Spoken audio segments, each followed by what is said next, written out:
Колешка Исмаиловска, во вашето враќање неколку пати се повикавте на демократијата во Република Македонија и мене навистина ме изненадивте. За која демократија во Република Македонија зборувате?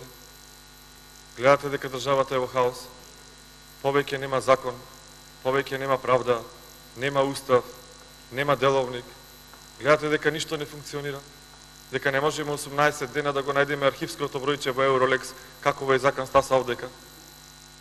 На која демократија вие се повикувате?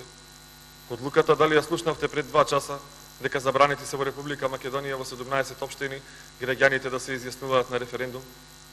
А нели е тоа за гарантирано право во единиците за локална самоуправа? Нели е тоа облик на одлучување на граѓаните во општините? За која демократија зборувате вие?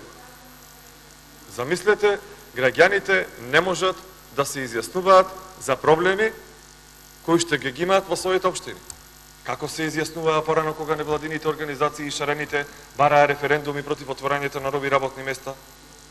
Ова е непоимливо во демократија во Европа.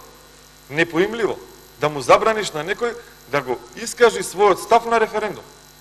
Може би референдумот ќе биде негативен или позитивен. Од кого се плаши оваа власт? Нели има довербата 60%, слушнавме вчера, некни 70% од граѓаните? Тогаш е сето јасно. Дозволете им да гласаат на референдум.